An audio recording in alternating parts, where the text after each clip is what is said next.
ਮਹਿੰਦਰ ਸਿੰਘ ਜੋਸ਼ੀ ਦੀ ਲਿਖੀ ਹੋਈ ਕਹਾਣੀ ਦੋ ਹੰਝੂ। ਮੈਂ ਆਪਣੀਆਂ ਵਾਰਸ਼ਿਕ ਛੁੱਟੀਆਂ ਵਿੱਚੋਂ ਕੁਝ ਕੁ ਦਿਨ ਕੱਟਣ ਪਿੰਡ ਗਿਆ ਸਾਂ। ਇੱਕ ਸਵੇਰ ਧਰਮਸ਼ਾਲਾ ਕੋਲੋਂ ਲੰਘਦਿਆਂ ਆਪਣੇ ਬਚਪਨ ਦੇ ਮਿੱਤਰ ਸਾਧੂ ਨੂੰ ਉੱਥੇ ਬੈਠ ਦੇਖ ਮੈਂ ਰੁਕ ਗਿਆ। ਨਾਲ ਦੇ ਘਰ ਧਾਲੀਵਾਲਾਂ ਦੇ ਸੰਤੋਖ ਦਾ ਵਿਆਹ ਸੀ ਤੇ ਸੁਨਾਮੋਂ ਆਇਆ ਬੈਂਡ ਵੱਜ ਰਿਹਾ ਸੀ। ਇੱਕ ਬਿਰਧ ਜਿਹੜਾ ਪਹਿਲਾਂ ਕਦੇ ਮੇਰਾ ਦੇਖਿਆ ਪ੍ਰਤੀਤ ਨਹੀਂ ਸੀ ਹੁੰਦਾ, ਅੱਗੇ ਜਾਂਦਾ ਖੜੋ ਕੇ ਬਾਜਾ ਸੁਣਨ ਲੱਗਾ। ਉਹਨੇ ਸੋਟੀ ਜ਼ਮੀਨ 'ਤੇ ਟੇਕ ਕੇ ਆਪਣੀ ਕੁੱਬੀ ਕਮਰ ਨੂੰ ਸਹਾਰਾ ਦਿੱਤਾ ਤੇ ਤਦ ਵੀ ਉਹਦੀਆਂ ਮਾਸ ਢਿਲਕਦੀਆਂ ਲੱਤਾਂ ਥਰ ਥਰ ਕੰਬ ਰਹੀਆਂ ਸਨ। ਉਹਨੂੰ ਬਾਹੋਂ ਫੜ ਕੇ ਮੈਂ ਆਪਣੇ ਕੋਲ ਬਹਾਇਆ ਤਾਂ ਉਹਦੀਆਂ ਅੱਖਾਂ ਦੇ ਕੋਇਆਂ ਵਿੱਚ ਦੋ ਨਿੱਕੇ ਨਿੱਕੇ ਹੰਝੂ ਅਟਕੇ ਨਜ਼ਰ ਆਏ। ਮੈਂ ਇੱਕ ਪਾਸੇ ਮੂੰਹ ਕੀਤਾ ਤਾਂ ਉਹਨੇ ਪਾਣੀ ਦੀਆਂ ਦੋ ਛਿੱਟਾਂ ਆਪਣੇ ਮੋਢੇ 'ਤੇ ਰੱਖੇ ਪਰਨੇ ਨਾਲ ਪੂੰਝ ਛੱਡੀਆਂ। ਮੈਂ ਸਾਧੂ ਤੋਂ ਪੁੱਛਿਆ, ਕਿੱਥੋਂ ਵਿਆਹ ਕੇ ਲਿਆਏ ਨੇ ਕੁੜੀ ਨੂੰ? ਉਹ ਕਹਿੰਦਾ, ਕੁੜੀ ਕਿਉਂ ਜੀ ਪਰੀ ਕਹੋ, ਦੱਸਦੇ ਨੇ 12 ਜਮਾਤਾਂ ਪੜ੍ਹੀ ਹੈ ਤੇ ਹੱਥ ਲਾਏ ਤੋਂ ਮੈਲੀ ਹੁੰਦੀ ਹੈ। ਉਹਦੇ ਨਾਲ ਦੀ ਇੱਕ ਵੀ ਬਹੂ ਅੱਜ ਤੱਕ ਪਿੰਡ 'ਚ ਨਹੀਂ ਆਈ। ਮੈਂ ਕਿਹਾ, ਮੁੰਡੇ ਦਾ ਮੂੰਹ ਤਾਂ ਕਿਸੇ ਲੰਗੂਰ ਤੋਂ ਉਧਾਰ ਲਿਆ ਲੱਗਦਾ। ਜੀ ਤੀਵੀਂ ਤਾਂ ਘਰ ਨੂੰ ਮਿਲਦੀ ਹੈ, ਬੰਦੇ ਨੂੰ ਕੌਣ ਪੁੱਛਦਾ ਹੈ? ਸਾਧੂ ਨੇ ਜਵਾਬ ਦਿੱਤਾ। ਸਾਡੀ ਵਾਰਤਾਲਾਪ ਬਾਬੇ ਦੇ ਕੰਨੀ ਪੈ ਗਈ ਤੇ ਉਹ ਇਹਦੇ ਵਿੱਚ ਸ਼ਾਮਲ ਹੁੰਦਿਆਂ ਬੋਲਿਆ, ਇਹ ਝੂਠ ਹੈ ਜੀ। ਵਿਓ ਮਾਤਾ ਜਿਹੜੇ ਅੱਖਰ ਲਿਖ ਦਿੰਦੀ ਹੈ ਬਿਨ ਪੁੱਛੇ ਪਾਰ ਹੋ ਜਾਂਦੇ ਨੇ। ਚੰਗੀ ਕੁੜੀ ਘਰ ਨੂੰ ਨਹੀਂ ਭਾਗ ਨੂੰ ਜੁੜਦੀ ਹੈ। ਕਿ ਕਿਸਮਤ ਦੀਆਂ ਲਕੀਰਾਂ ਵਾਲਾ ਸਿਧਾਂਤ ਮੈਂ ਪੜ੍ਹੇ ਲਿਖੇ ਨੇ ਤਾਂ ਕੀ ਸਵੀਕਾਰ ਕਰਨਾ ਸੀ। ਸਾਧੂ ਨੇ ਵੀ ਨਾ ਮੰਨਿਆ। ਸਾਨੂੰ ਆਪਣੇ ਮਤ ਦਾ ਅਨੁਆਈ ਬਣਾਉਣ ਲਈ ਬਾਬੇ ਨੇ ਗੱਲ 'ਚ ਜਿੰਨਾ ਮੇਰਾ ਬਾਪੂ ਹਸਮੁਖ ਸੀ, ਮਾਂ ਉਨੀ ਹੀ ਕਵੇੜੀ ਸੀ, ਵਿਸਵਾ ਬਹੁਤ ਸੀ। ਘਰ ਨੂੰ ਅੱਗ ਲਾਈ ਨਹੀਂ ਸੀ ਲੱਗਦੀ ਤਾਂ ਵੀ ਪਤਾ ਨਹੀਂ ਕੀ ਉਹਦੇ ਢਿੱਡ 'ਚ ਸੂਲ ਉੱਠਦਾ ਸੀ। ਬਿਨਾਂ ਬਹਾਨੇ ਉਹਦੇ ਨਾਲ ਆਡਾ ਬੰਨੀ ਰੱਖਦੀ। ਇੱਕ ਵਾਰੀ ਉਹ ਪਾਣੀ ਝਾਰੇ ਨਾਲ ਮੰਜੇ ਪੈ ਕੇ 21 ਦਿਨਾਂ ਪਿੱਛੋਂ ਸੱਥ 'ਚ ਗਿਆ ਤਾਂ ਉੱਥੇ ਪਹੁੰਚ ਕੇ ਉਹਦੇ ਅਗਲੇ ਪਿਛਲੇ ਪੂਨਣ ਲੱਗ ਪਈ। ਬਿਮਾਰ ਆਦਮੀ ਚਿੜਚਿੜਾ ਹੋ ਜਾਂਦਾ ਹੈ। ਮੇਰੇ ਬਾਪੂ ਨੇ ਤਾਉ ਖਾ ਕੇ ਗੋਰਲੇ ਖੂਹ 'ਚ ਛਾਲ ਜਾ ਮਾਰੀ। ਲੋਕਾਂ ਨੇ ਕਈ ਕੰਡੇ ਸਿੱਟ ਕੇ ਹਿਲਾਏ ਪਰ ਉਹ ਮਰ ਕੇ ਹੀ ਬਾਹਰ ਆਇਆ। ਅੰਦਰੋਂ ਪਿਆਰ ਦੋਹਾਂ ਜੀਆਂ ਦਾ ਇੰਨਾ ਸੀ, ਬੁੱਢੇ ਗੁਜ਼ਰੇ ਪਿੱਛੋਂ ਮਾਂ ਨੇ 4 ਮਹੀਨੇ ਵੀ ਨਾ ਕੱਟੇ। ਐਵੇਂ ਘੂਰ ਘੂਰ ਕਰਨ ਦੀ ਵਾਣ ਹੁੰਦੀ ਹੈ ਜਨਾਨੀਆਂ ਨੂੰ। ਕਹਿੰਦੇ ਨੇ ਜੇ ਅੰਦਰ ਦਾ ਗੁਬਾਰ ਨਾ ਕੱਢਣ ਅੰਨੀਆਂ ਹੋ ਜਾਣ। ਮੈਂ ਤੜਕੇ ਆਥਣ 3 ਸੇਰ ਪੱਕਾ ਦੁੱਧ ਕਾੜਨਾ ਤੇ ਅੱਧਾ ਰਹੇ ਤੇ ਪੀ ਲੈਣਾ। ਕਦੇ ਮਲਾਈ ਨੂੰ ਤੋੜੀ ਪਾੜ ਲਈ, ਕਦੀ ਦਹੀਂ ਨੂੰ ਹੱਥ ਮਾਰ ਲਿਆ। ਮੂੰਹ ਦਾ ਸਵਾਦ ਬਣਾਉਣ ਨੂੰ ਇੱਕ ਅੱਧੀ ਕੁੱਲੀ ਦੀ ਲੋੜ ਹੁੰਦੀ ਹੈ, ਉਹ ਮੇਰੀ ਛੋਟੀ ਭੈਣ ਥੱਪ ਦਿੰਦੀ। ਖੁਰਾਕ ਤੇ ਮਿਹਨਤ ਨਾਲ ਮੇਰਾ ਸਰੀਰ ਸ਼ਤੀਰ ਜਿੰਨਾ ਲੰਬਾ ਹੋ ਗਿਆ ਤੇ ਸਿਲ ਵਰਗਾ ਕਾਠਾ। ਮੇਰੇ ਕੋਲ 7 ਪੋਰੀਆਂ ਦੀ ਡਾਂਗ ਹੁੰਦੀ, ਤੇਲ 'ਚ ਭਿੱਜੀ ਹੋਈ। ਮੁੰਡੇ ਪੁੱਛਦੇ, ਤੂੰ ਸਮ ਨਹੀਂ ਲਾਉਂਦਾ? ਮੈਂ ਕਹਿੰਦਾ, ਸਮ ਮੇਰੀਆਂ ਮੁੱਠੀਆਂ ਵਿੱਚ ਹੈ। ਇੱਕ ਵਾਰ ਖੜਕਾ ਹੋ ਕੇ ਅੱਬੜੀਆਂ ਉੱਠਿਆ ਤਾਂ ਐਂ ਲੱਗਿਆ ਜਿਵੇਂ ਅੰਦਰ ਚੋਰ ਹੁੰਦੇ। ਇੱਕ ਵਾਰ ਖੜਕਾ ਹੋ ਕੇ ਅਬੜਾਇਆ ਉੱਠਿਆ ਤਾਂ ਐਵੇਂ ਲੱਗਿਆ ਜਿਵੇਂ ਅੰਦਰ ਚੋਰ ਹੁੰਦਾ। ਮੈਂ ਦੋਵਾਂ ਹੱਥਾਂ 'ਚ ਫੜ ਸੋਟੀ ਮਾਰੀ ਤੇ ਬੁਰਜੀ ਦੇ ਵਿਚਾਲਿਓਂ ਇੱਟ ਬੁੜ ਕੇ ਬਾਹਰ ਆ ਡਿੱਗੀ। ਇਹ ਸੋਟੀ ਦੇ ਝੋਟੇ ਦੇ ਵੱਜੀ ਹੁੰਦੀ, ਉਹ ਲੱਕ ਤੋੜ ਦਿੰਦੀ। ਫਿਰ ਇੱਕ ਵਾਰੀ ਮੈਂ ਮੇਲਾ ਦੇਖ ਕੇ ਮੁੜ ਆਉਂਦਾ ਸੀ।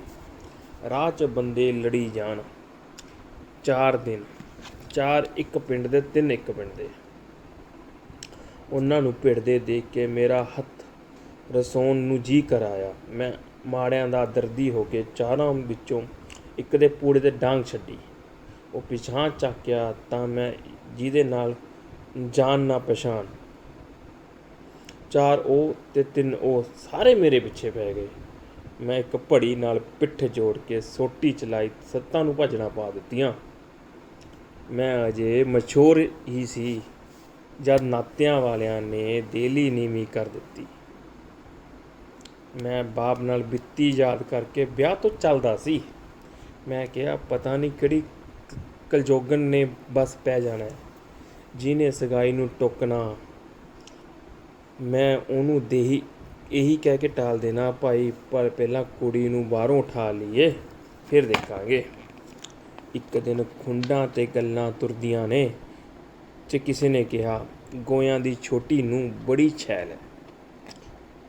ਕੋਲੋਂ ਕੋਈ ਬੋਲਿਆ, ਗੋਇਆਂ ਦੀ ਨੂੰਹ ਨਾ ਹੋਈ, ਸਾਲੀ ਕਾਰੋ ਹੋ ਗਈ ਅਬਦੁਲਗੜ੍ਹ ਵਾਲੀ। ਮੈਂ ਕਿਹਾ ਇਹ ਕਾਰੋ ਕੌਣ ਹੈ? ਉਹ ਕਹਿੰਦਾ ਹੀਰ ਜੰਮੀ ਹੈ ਮੁੜ ਕੇ ਜੱਟਾਂ ਦੇ ਘਰ, ਰੱਜ ਕੇ ਸੋਹਣੀ, ਉਹਦਾ ਮੂੰਹ ਦੇਖ ਕੇ ਭੁੱਖ ਲੈਂਦੀ ਏ। ਬੜੇ ਬੜੇ ਪਿੰਡਾਂ ਦੇ ਮਾਲਕ ਉਹਦੇ ਸਾਕ ਨੂੰ ਹੱਥ ਬੰਨ੍ਹਦੇ ਫਿਰਦੇ ਨੇ। ਕਹਿੰਦੇ ਉਹਦੀ ਡੋਲੀ ਕੋਈ ਲੋਥਾਂ ਉੱਤੋਂ ਲੰਘੂ, ਕਈ ਲੋਥਾਂ ਉੱਤੋਂ ਲੰਘੂ। ਮੈਂ ਚੀੜੀ ਚੂਕਦੀ ਨਾਲ ਕੋੜੀ ਤੇ ਕਾਠੀ ਪਾਈ, ਰੱਤਾ ਕੁ ਦਿਨ ਚੜ੍ਹਦੇ ਨੂੰ ਅਬਦੁਲਗੜ੍ਹ ਪਹੁੰਚ ਗਿਆ। ਮੈਂ ਪਾਲੀਆਂ ਨੂੰ ਪੁੱਛਿਆ, ਓਏ ਤੁਹਾਡੇ ਪਿੰਡ ਕੋਈ ਕਾਰੋ ਹੈ? ਕਹਿੰਦੇ ਆਹੋ ਹੈ, ਹੁਣੇ ਹਾਜ਼ਰੀ ਲੈ ਕੇ ਖੇਤ ਗਈ ਹੈ। ਮੈਂ ਘੋੜੀ ਰੇਬੀਏ ਪਾ ਲਈ। ਪਿੰਡੋਂ ਕੋਕੂ ਤੇ ਇੱਕ ਜਨਾਨੀ ਦੀ ਸੀ। ਤੋਰ ਕੀ ਸੀ? ਲੋੜਾ ਸੀ। ਨਿੱਕੀ ਨਿੱਕੀ ਡਿੰਗ ਜਾਨੋ ਮੁਰਗਾਬੀ ਢਾਬ 'ਚ ਛੱਲਾਂ ਉਠਾਉਂਦੀ ਤੁਰੀ ਜਾਂਦੀ ਹੈ। ਮੇਰੇ ਮਨ ਨੇ ਕਿਹਾ ਕਾਰੋ ਤਾਂ ਇਹੀ ਹੈ। ਬਰਾਬਰ ਹੋ ਕੇ ਮੈਂ ਉਹਦਾ ਮੂੰਹ ਦੇਖਿਆ। ਭਾਵੇਂ ਉਹਨੂੰ ਸੂਰਜ ਕਹਿ ਲਵੋ, ਭਾਵੇਂ ਚੰਦ ਕਹਿ ਲਵੋ, ਨਾ ਉਹ ਪੁੱਛ ਕੇ ਕੀ ਕਰਨਾ ਸੀ। ਮੈਂ ਝਾਕਦਾ ਝਾਕਦਾ ਅੱਗੇ ਲੰਘ ਗਿਆ, ਫਿਰ ਘੋੜੀ ਮੋੜ ਕੇ ਝਾਕਦਾ ਪਿੱਛੇ ਲੰਘ ਗਿਆ।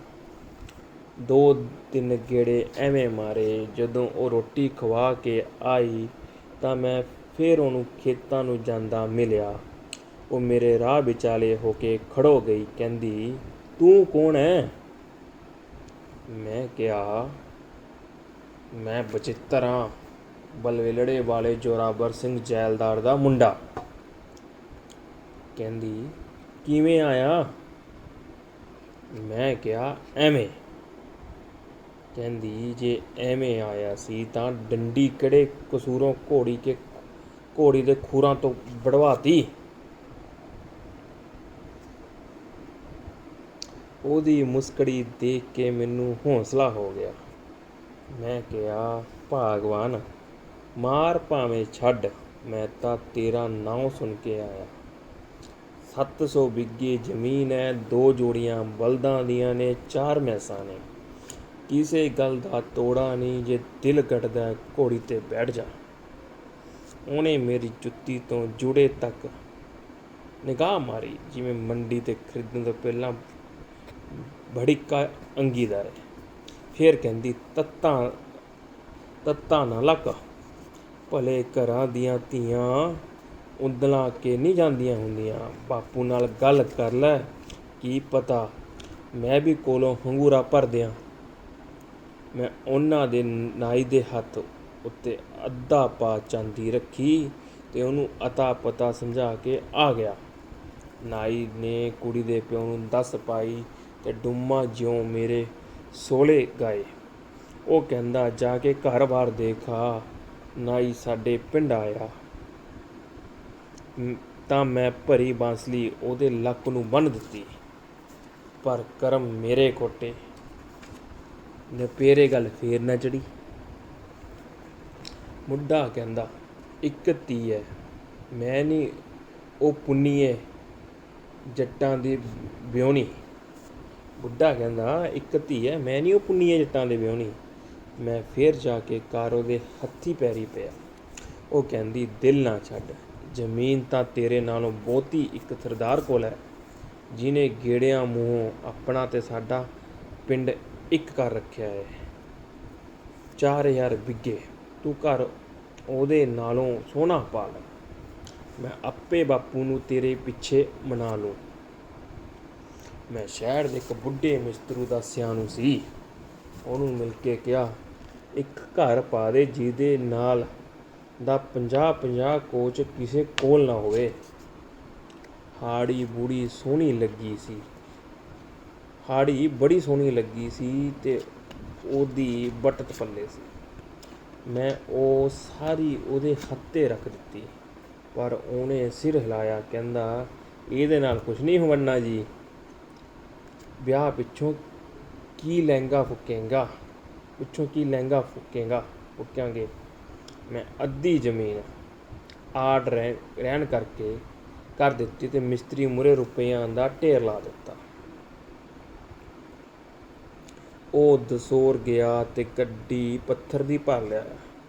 ਬਾਰੀਆਂ, ਝਰੋਖੇ, ਥੰਮਲੇ ਤੇ ਹੋਰ ਨਿੱਕਤ। ਉਹਨੇ ਕਦੇ ਕਿਸੇ ਰਾਜੇ ਦੇ ਮਹਿਲ 'ਤੇ ਕੰਮ ਕੀਤਾ ਸੀ।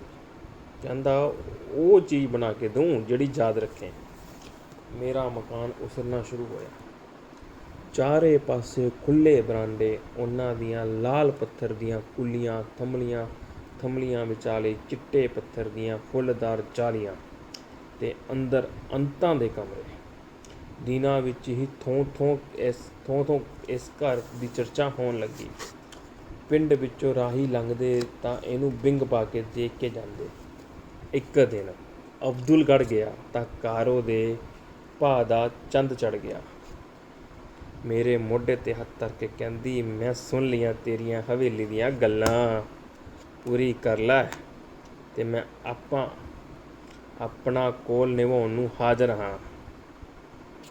ਪੁੱਠੇ ਮੁੜਦੇ ਦੀ ਮੇਰੀ ਘੋੜੀ ਤਾਰਿਆਂ 'ਤੇ ਛੜਾ ਮਾਰਦੀ ਜਾਵੇ। ਮੈਂ ਆਉਂਦੇ ਕਾਰੀਗਰ ਨੂੰ ਕਿਹਾ, ਭਾਵੇਂ ਕੰਧ ਉੱਤੇ ਰਾਜ ਖੜਾ ਕਰ ਦੇ, ਪਰ ਘਰ ਹੁਣ ਬਣਿਆ ਹੀ ਦਿਸੇ। ਮਾਂਜਣਾ ਮੇਰਾ ਐਡਾ ਨਹੀਂ ਸੀ ਜਿੱਡਾ ਕੰਮ ਵਿੱਢ ਲਿਆ। 2 ਕੁ ਮਹੀਨੇ ਪਿੱਛੇ ਮਿਸਤਰੀ ਫੇਰ ਪੈਸਿਆਂ ਦੇ ਉਦਾਲੇ ਹੋ ਗਿਆ। ਦਾਣੇ ਅਜੇ ਦੂਰ ਸੀ। ਮੈਂ ਸ਼ਾਹਾਂ ਕੋਲ ਗਿਆ ਤੇ ਬਾਕੀ ਰਹਿੰਦੀ ਜ਼ਮੀਨ ਵੀ ਗਹਿਣੇ ਪਾ ਦਿੱਤੀ। ਮੈਨੂੰ ਹੁਣ ਇੱਕੋ ਲਗਨ ਸੀ ਘਰ ਦੀ। ਫਿਰਨਾ ਤੁਰਨਾ ਕਿਤੇ ਬੰਦ। ਲੋ ਹੋਣ ਤੇ ਹਟਣ ਤੱਕ ਖੇਤਾਂ 'ਚ ਸੰਦ ਚਲਾਉਣੇ, ਰਾਤਾਂ ਨੂੰ ਫਸਲ ਦੀ ਰਾਖੀ ਸੌਣਾ, ਦੁੱਧ ਦੀ ਥਾਂ ਲੱਸੀ ਪੀਣੀ, ਰੋਟੀਆਂ ਕਦੇ ਚੋਪੜੀਆਂ ਕਦੇ ਨਾ ਚੋਪੜੀਆਂ ਤੇ ਖਾ ਲੈਣਾ। ਜਿਹੜਾ ਘਿਓ ਨਿਕਲਣਾ ਉਹਦੀ ਤਿਪ ਲੋਕਾਂ ਨੂੰ ਤੋਲ ਦੇਣੀ। ਕੋਡੀ ਦੀ ਕਿਰਚ ਕੀਤੀ। ਸਮਾਂ ਦੱਬ ਕੇ ਲੱਗਿਆ। ਬੇਸ਼ੁਮਾਰ ਜਿਨਸ ਹੋਈ। ਜਿਹੜੀ ਰਕਮ ਵੱਟੀ ਪਤਾ ਨਹੀਂ ਕਿਹੜਿਆਂ ਖੱਡਾਂ 'ਚ ਵੜ ਗਈ। ਮਿਸਤਰੀ ਨੇ ਕਾਠ ਖਰੀਦਣ ਜਾਣਾ ਸੀ, ਕਹਿੰਦਾ ਪੈਸੇ ਕੱਢ। ਮੈਂ 2 ਬਲਦ ਵੇਚੇ, 4 ਮੈਸਾਂ, ਸਾਰੀਆਂ ਟੁੰਮਾਂ। ਫੇਰ ਵੀ ਪੂੰਜੀ ਥੋੜ੍ਹੀ ਰਹਿੰਦੀ ਸੀ ਤਾਂ ਮੈਂ ਇੱਕ 'ਤੇ ਪੱਥਰ ਧਰ ਕੇ ਘੋੜੀ ਕਿੱਲਿਓਂ ਖੋਲ੍ਹ ਦਿੱਤੀ। ਮਿਸਤਰੀ ਦੀ ਉਡੀਕ ਵਿੱਚ ਕੰਮ ਬੰਦ ਸੀ। ਮੈਂ ਕਿਹਾ ਭੱਜ ਕੇ ਕਾਰੋ ਦਾ ਮੂੰਹ ਦੇਖ ਆਵਾਂ। ਕਹਿੰਦੀ ਕੀ ਹਾਲ ਹੈ ਘਰ ਦਾ? ਮੈਂ ਕਿਹਾ ਛੱਤਾਂ 'ਤੇ ਹੈ। ਕਹਿੰਦੀ ਸੋਹਣਾ ਹੋਣਾ ਹੀ ਹੈ। ਹੋਣਾ ਸੀ ਹੌਸਲੇ ਨਾਲ ਤਕੜਾ, ਤੂੰ ਸੁੱਕਦਾ ਜਾਂਦਾ ਹੈ। ਮੈਂ ਕਿਹਾ ਨਹੀਂ ਸੁੱਕਣਾ ਕਿਉਂ ਹੈ, ਇਹ ਤਾਂ ਐਵੇਂ ਭੱਖ ਹੋ ਗਈ ਸੀ 5-4 ਦਿਨਾਂ ਦੀ। ਫੇਰ ਪੁੱਛਦੀ ਹੈ ਐਤਕੀ ਜੁੱਤੀ 'ਤੇ ਸਵਾਰ ਹੋ ਕੇ ਆਇਆ। ਮੈਂ ਜਦ ਤੱਕ ਘੋੜੀ ਆਪਣੀ ਕੋਈ ਮੰਗ ਕੇ ਬਾਂਡੇ ਲੈ ਗਿਆ ਸੀ ਯਾਰ ਦੋਸਤ। ਕਹਿੰਦੀ ਚੰਗਾ ਜਾ, ਛੱਤਾਂ ਪਾ ਕੇ ਆਵੇਂਗਾ ਤਾਂ ਬ੍ਰਾਹਮਣ ਤੋਂ ਵਿਆਹ ਦੀ ਤਰੀਕ ਵੀ ਕਢਵਾ ਲਿਆਈ। ਬਾਪੂ ਮੰਨ ਗਿਆ। ਮੈਨੂੰ ਅਚੰਭੀ ਲੱਗ ਗਈ। ਕਦ ਮਕਾਨ ਸਿਰੇ ਚੜ੍ਹੇ, ਕਦ ਉਹਦੇ ਦਰ 'ਤੇ ਰੰਗੇਲ ਚੂੜੇ ਵਾਲੀ ਕਾਰੋ ਨੂੰ ਰੱਥ ਤੋਂ ਉਤਾਰਾਂ। ਮੈਂ ਤਖਾਨਾ ਦੇ ਨਾਸੀ ਧੂੰਆਂ ਚਾੜ ਦਿੱਤਾ। ਛੇਤੀ ਕਰੋ ਓਏ ਛੇਤੀ ਕਰੋ। ਤੇ ਉਹਨਾਂ ਨੇ ਵੀ ਖੱਪਣ ਕੰਨਿਓ ਕੋਈ ਕਸਰ ਨਾ ਰੱਖੀ। ਸਾਡੇ ਬਨੇਰਿਆਂ 'ਤੇ ਪਲਸਤਰ ਹੋ ਰਿਹਾ ਸੀ ਅਤੇ ਮੈਂ ਸੋਚੀ ਜਾਂਦਾ ਸੀ, ਅੱਜ ਕੱਲ੍ਹ ਨੂੰ ਟੱਕਰਾਂਗੇ ਕਾਰੋ ਦੇ ਬਾਪ ਨੂੰ, ਅੱਜ ਕੱਲ੍ਹ 'ਚ ਟੱਕਰਾਂਗੇ ਕਾਰੋ ਦੇ ਬਾਪ ਨੂੰ। ਜਦ ਨਾਈ ਆ ਗਿਆ ਅਬਦੁਲਗੜ੍ਹ ਤੋਂ ਪਾਟੀ ਚਿੱਠੀ ਲੈ ਕੇ। ਮੈਂ ਕਿਹਾ, ਸੁੱਖ ਹੈ? ਕਹਿੰਦਾ, ਚਲਾਣਾ ਕਰ ਗਈ ਕਰਤਾਰੋਪੁਰ। ਬਾਬੇ ਦੀ ਪਿਛਲੀ ਗੱਲ ਸੁਣ ਕੇ ਮੇਰੇ ਦਿਲ ਨੂੰ ਝਟਕਾ ਵੱਜਾ। ਮੇਰੇ ਮੂੰਹੋਂ ਨਿਕਲਿਆ, ਚਲਾਣਾ ਕਰ ਗਈ? ਉਹ ਕਹਿੰਦਾ, ਹਾਂ, ਜਿਹੜੇ ਸਰਦਾਰ ਦੀ ਗੱਲ ਮੈਂ ਕੀਤੀ ਸੀ ਉਹਨੂੰ ਸੋਹ ਸੀ ਬਈ ਮੇਰਾ ਘਰ ਬਣਿਆ ਤੇ ਕਾਰੋ ਗਈ। ਉਹ ਮੌਕਾ ਤਾੜ ਕੇ ਨੌਕਰਾਂ ਨਾਲ ਉਹਨੂੰ ਚਿੜੀ 'ਚ ਚੱਕਣ ਆ ਪਿਆ। 5 ਓਪਰੇ ਬੰਦੇ, ਸਾਰਿਆਂ ਕੋਲ ਹਥਿਆਰ, ਤੇ ਆਲੇ ਦੁਆਲੇ ਪਿੰਡ ਦਾ ਕੋਈ ਨਾ। ਕਾਰੋ ਚੁੱਪ ਕਰਕੇ ਦੁਸ਼ਮਣ ਮੂਹਰੇ ਘੋੜੇ 'ਤੇ ਬਹਿ ਗਈ। ਨੌਕਰਾਂ ਕੋਲ 2 ਬੋਤੇ ਸੀ, ਉਹ ਉਹਨਾਂ ਦੇ ਅੱਗੇ ਪਿੱਛੇ ਕਰ ਲਏ। ਜਦੋਂ ਪਿੰਡ ਦੀ ਜੂਹ ਟੱਪਣ ਲੱਗੇ, ਕਾਰੋ ਨੇ ਮੁੜ ਕੇ ਸਰਦਾਰ ਦੀ ਗਰਦਨ ਨੂੰ ਜੱਫਾ ਮਾਰਿਆ ਤੇ ਖਿੱਚ ਕੇ ਭੁੱਜੇ ਸਿੱਟ ਲਿਆ। ਉਹਦੇ ਹਮੈਤੀ ਬੋਤੇ ਬਹਾ ਕੇ ਭੱਜੇ, ਪਰ ਉਹਨਾਂ ਨੇ ਨੇੜੇ ਲੱਗਣ ਤੋਂ ਪਹਿਲਾਂ ਕਾਰੋ ਨੇ ਉਹਦੀ ਕੰਢੀ ਭੰਨ ਦਿੱਤੀ। ਇੱਕ ਨੌਕਰ ਨੇ ਬਰਛਾ ਚਲਾਇਆ ਤੇ ਉਹ ਸਾਰਾ ਉਹਦੀ ਬੱਖੀ 'ਚ ਲੈ ਗਿਆ। ਕਾਰੋ ਨੇ ਬਰਛਾ ਜ਼ੋਰ ਨਾਲ ਖਿੱਚ ਕੇ ਮੋੜਵਾਂ ਉਹਦੇ ਕਾਲਜ 'ਚ ਮਾਰਿਆ ਤੇ ਉਹ ਥਾਂ 'ਤੇ ਹੀ ਚਿੱਤ। ਇੱਕ ਦਿਨ ਮੈਂ ਕਾਰੋ ਦਾ ਹੱਥ ਫੜਨ ਨੂੰ ਤਕਾਇਆ ਸੀ। ਕਹਿੰਦੀ, ਚੋਰੀ ਕਿਉਂ ਕਰਦਾ ਹੈ? ਬਾਪੂ ਨੇ ਇਹ ਤੈਨੂੰ ਭਰੀ ਪੰਚਾਇਤ 'ਚ ਫੜਾ ਦੇਣਾ ਹੈ। ਪਰ ਉਹ ਹੱਥ ਮੈਨੂੰ ਮਰੀ ਦਾ ਵੀ ਫੜਨਾ ਨਾ ਮਿਲਿਆ। ਮੇਰੇ ਜਾਣ ਤੋਂ ਪਹਿਲਾਂ ਉਹਨੂੰ ਲਾਂਬੂ ਲਾਈ ਬੈਠੇ ਸੀ। ਘਰ ਭਾਵੇਂ ਕਿੰਨਾ ਹੀ ਸੋਹਣਾ ਹੋਵੇ, ਪਰ ਉਹਦੇ ਵਿੱਚ ਹੁਣ ਕਿਵੇਂ ਜੀ ਲੱਗਦਾ ਉਹ ਬਾਬਾ ਤੇਰਾ? ਮੈਂ ਪੁੱਛਿਆ। ਜੀ ਕਹਿੰਦੇ ਹੁੰਦੇ ਨੇ, ਜਿੱਧਰ ਗਿਆ ਬਾਣੀਆਂ ਉੱਧਰ ਗਿਆ ਬਾਜ਼ਾਰ। ਉਹ ਬੋਲਿਆ। ਕਾਰੋ ਮਰੀ ਪਿੱਛੋਂ ਕਾਲ ਪਿਆ। 3 ਸਾਲ। ਅੱਛਾ ਕੁੱਟ, ਦਾਣੇ ਜ਼ਮੀਨ ਵਿੱਚ ਸਿੱਟ ਆਈਏ ਤੇ ਉਹ ਪਏ ਹੀ ਝੁਲਸ ਜਾਣ। ਮੈਂ ਚੱਪਾ ਚੱਪਾ ਰੋਟੀ ਨੂੰ ਤਰਸਦਾ ਸੀ। ਸ਼ਾਹ ਦਾ ਕਰਜ਼ਾ ਕਿਵੇਂ ਉਤਾਰਦਾ? ਉਹਨੇ ਕੁਰਕੀ ਕਰਾ ਕੇ ਵਿਆਜ 'ਚ ਘਰ ਖਰੀਦ ਲਿਆ। ਬੈਂਡ ਹੁਣ ਤੱਕ ਖਾਮੋਸ਼ ਹੋ ਚੁੱਕਾ ਸੀ। ਬਾਬੇ ਨੇ ਡੰਗੋਰੀ ਚੁੱਕ ਕੇ ਤੁਰ ਗਿਆ। ਉਹਦੀ ਪ੍ਰੀਤ ਕਥਾ ਸੁਣ ਕੇ ਮੇਰੀ ਛਾਤੀ ਬਿੰਨੀ ਗਈ, ਪਲਕਾਂ ਸਿੱਜ ਗਈਆਂ। ਮੈਂ ਸਾਧੂ ਨੂੰ ਪੁੱਛਿਆ, ਇਹ ਕਿਹਦੇ ਵੱਲ ਆਇਆ ਹੈ ਬਾਬਾ? ਅੱਗੇ ਕਦੇ ਦੇਖਿਆ ਨਹੀਂ। ਤੁਸੀਂ ਨਹੀਂ ਜਾਣਦੇ? ਉਹ ਬੋਲਿਆ। ਇਹ ਗੱਜਣ ਚਹਿਲ ਦਾ ਰਿਸ਼ਤੇਦਾਰ ਹੈ। ਲੋਕੀ ਇਹਨੂੰ ਗੱਪੀ ਗੱਪੀ ਕਹਿੰਦੇ ਨੇ। ਧੰਨਵਾਦ।